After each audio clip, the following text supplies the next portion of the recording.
ప్రజలు 30 ఏళ్లలో చూడని జల ప్రళయాన్ని ఇప్పుడు చూస్తున్నారు. ఏకదాటిగా కురుస్తున్న వర్షాలతో వాగులు వంకలు ఉధృతంగా ప్రవహిస్తున్నాయి. కట్టువాగు, కోడుపుంజల వాగు ఉప్పొంగి ప్రవహిస్తున్నాయి. మనుగురు పట్టణంలోని సుందరయ్య నగర్, వినాయక నగర్, బాలాజీ నగర్, కుంకుడు చెట్ల గుంపు, గాంధీనగర్, కాళీమాత ఏరియా, ఆదర్శ్ నగర్, చేపల మార్కెట్ ఏరియా అన్నీ కూడా నీట మునిగాయి. అంతర్గత రహదారులన్నీ జలమయమయ్యాయి.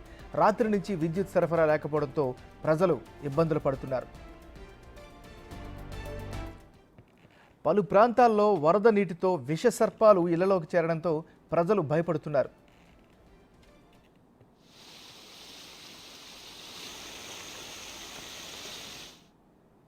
ఇట్లా పిల్లల్ని పెట్టుకొని వరదలో బయటికి వెళ్ళిన పరిస్థితిలో ఉన్నాం.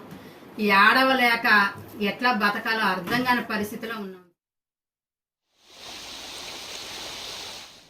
ఇక లేటెస్ట్ అప్డేట్స్ని మా రిపోర్టర్ భాస్కర్ అందిస్తారు. భాస్కర్, చెప్పండి, వరద తగ్గిందా పెరిగిందా, తాజా పరిస్థితి ఏంటి?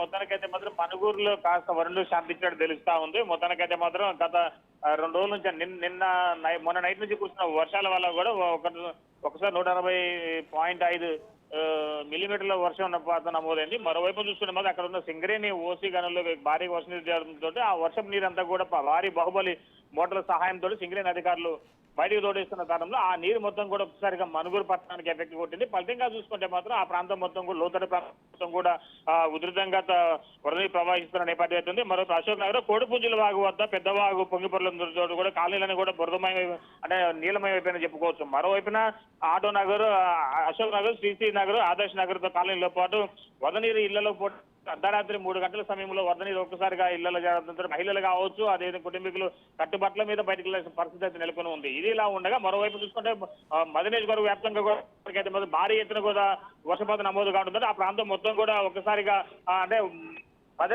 మదరికి బాహుగా ప్రపంచానికి సంబంధాలు తెగిపోయినట్టుగా తెలుస్తోంది. మదరికి 4 వైపులు కూడా ఇటు నుంచి రాని పరిస్థితి అయితే నాకు క్లియర్ తెలుస్తా ఉంది. మరోవైపున ఇప్పటికే డిప్యూటీ సీఎం తన కరీంనగర్ పర్యటనను రద్దు చేసుకుని హుటాహుటిన మధుర రావడం అర్ధరాత్రి పూట ఒక ప్రత్యేకమైనటువంటి భారీ వెహికల్ తోటి మొత్తానికైతే మధురపట్నం చేరుకున్నారు. అక్కడ వరదలు చిక్కున్నటువంటి వ్యక్తులను అదేవిధంగా లోతు ప్రాంతాలను ప్రజలందరూ కూడా ఖాళీ చేపించిన నేపథ్యం ఏమన్నారు. అయితే ఏదేమైనా సరే గత 30 సంవత్సరాలు ఎన్నడూ విని చూడనటువంటి వరద ఒక్కసారి జలప్రయం రావడంతో మొత్తంగా జలప్రయం నుంచి బయటపడేందుకు అన్ని ఏర్పాట్లు చేస్తున్నారు అధికారులు. మొత్తం ఇప్పటికే రాష్ట్ర మంత్రులు కూడా ఈ యొక్క వరదల ఉధృతిపై కూడా మొత్తం కూడా ఆరాధిస్తూ సహాయ చర్యలు అందించాలని కోరుతున్న నేపథ్యం ఉంది. ఎంఎన్ఆర్.